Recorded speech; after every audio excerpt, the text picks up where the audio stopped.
Everyone, in the agco here today, building I guess a bracket here to kind of hold my monitors. I just bought this here. It's a shoup equipment camera, so I can kind of see things going behind me. Some people call it a bit of an overkill, but I have backed into things with that baler before. So the wife bought this for me a whole while ago, and I figured no better time to put it in, getting everything geared up here. So anyway, I got my sprayer control in, and then my GPS, and then my monitor. But a lot of this stuff I won't have in all the time anyways. But I can just trying to get things geared up for doing some spraying. And so then this spot here is where, of course, my baler just has the alarm, so which is fine by me. Just put the alarm there, and I got it all braced here. It's not too bad. It's actually nice because on my case I had that suction cup thing. They're no good. They're a pain. Actually, I had that fall out of the window one day and hit my tack and cracked my tack of the tractor.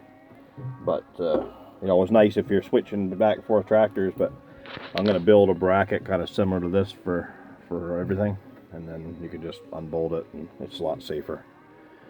So yeah. Anyway, I got it here. I got it braced here to this pillar. But I'm going to run one more to that one, because that sprayer one there's got a little too much weight on it. It's not too bad with that not on there, but I want to rather have it braced right, and that way it won't move.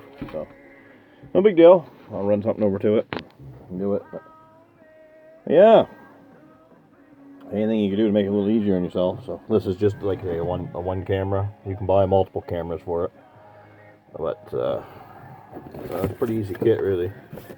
Your camera in there and a magnet. You can set it on whatever you want to set it on, so you can kind of change stuff around. But yeah, I remember I bought that baler. It was mint, like it was never outside. Nice baler, and I think it was the first or second day I had that out. Of course, I was baling with my Massey, and I was leaning off the side of it trying to back it in the barn because I wanted to keep it under cover. Anyhow, I ended up, foot slipped off the clutch, and I got too close to my grinder mixer and put that auger right in square into the back of that door, and bent the door up, scratched the paint all to pieces. Just, yeah, one of them days. Only had it about 2 days, so like I say, there wasn't a mark on it. I know the guy that bought it brand new, I bought it from, and like they took really good care of it. But anyways, that sort of thing does happen, but it is nice if you can kind of, especially here, I travel a lot on the highway, so it's nice if you can kind of keep an eye on stuff behind you. And of course, this one here's got the plug-in on it. I can plug the baler in. You got lights working. That's something I got to work on. A lot of my stuff doesn't have lights. Just put a slow moving sign on, and yes, you are legal, but it's amazing the people that don't realize how slow you're actually going.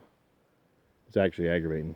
But anyhow, so today I think I'm going to get my mower out, and I'm going to mow with the case like usual. The big mower, I haven't got it all geared up yet. I haven't had time to really even look at it. So I bought that to run this agco. I was going to run it, that's what I bought it for. But I'm going to do a little bit of light work with it, just some spraying, and I'll round bale with it, just to make sure it's going to work right, which I know it is. It's working really well.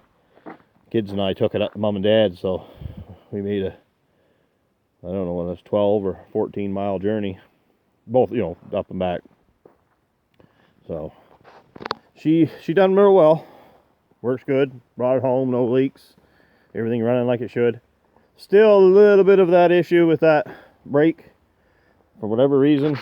It's this brake over here, but then the more you get running it, then it comes out of it. So you just hit the brake, and then the light will come on, and then you go to move and it's still on, and tap the brake, and then it goes out. So still a little bit of an air issue. Run it, see what happens, get it worked up through. But I did have a hell of a job getting the air out of it. Like 2.5 hours I spent trying to get the air out of the brakes, but it was hard because I had everything apart, so nothing had fluid in it. Everything was cleaned all out, and so yeah.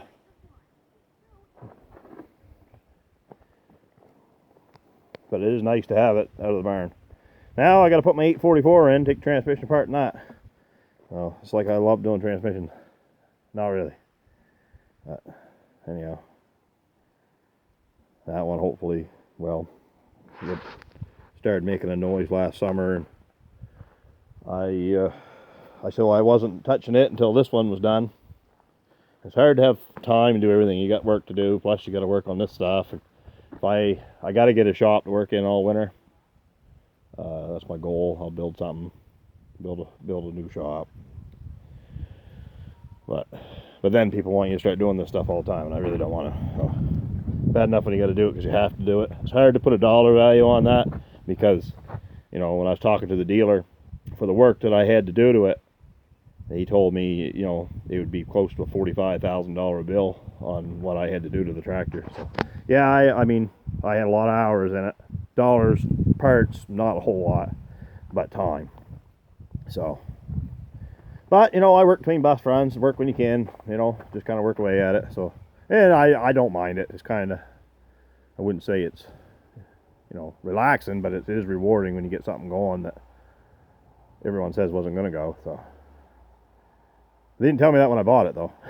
They waited until after I bought it and then told me that. But anyhow, I think she'll make a pretty good tractor. A little bit of still foolishness going on there with that field, field monitor, I guess it is. So I guess that's what those numbers all mean. It's nothing to do with the computer, but there's supposed to be some way that I can kind of jump that. Because that means nothing to me anyways. I couldn't care less about that, but we'll see. I got to talk to a few guys. There aren't a whole lot of these that anybody really messes with, so I don't even know how many of them that field monitor actually works. But it was working when I first bought it, because I remember it sat after she lost the dyna shift. I had it sitting in the yard, and it sat for like 2 months in the summer. So then I took it and started it up to move it. And that's when all these funky numbers started coming up on the dash. So they just did it as soon as I turned the key on. So anyway, hopefully it's just something I can bypass. Electronics, I wouldn't say they are my weak point, but I can do them, but it's just very time consuming, thinking about things and sorting things out. And I don't have the stuff to work with either, so. Anyhow, I like to have the handle. I think it's the same as that guard that I got.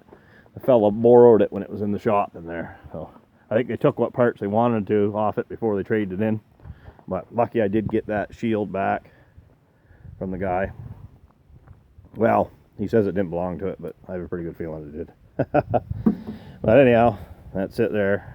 And that kind of covers everything up so you don't get all that old chaff and stuff all up in there. So, yeah. It's quiet. That's why I like. It's odd because my case is very loud in the cab.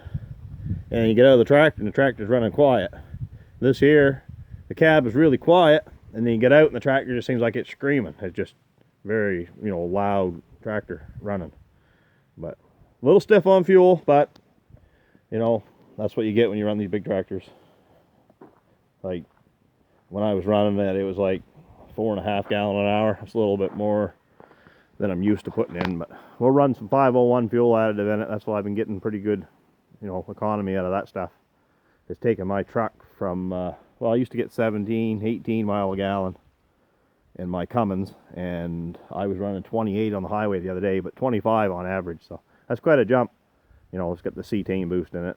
So I've got a few guys that are kind of playing with it. They got a tractor puller. I'm trying to, well, he bought some. I'm not sure if he pulled this weekend, but I'm not sure if he was running it or not, but he was supposed to be. But anyways, that's the way she goes. So we'll talk at you later.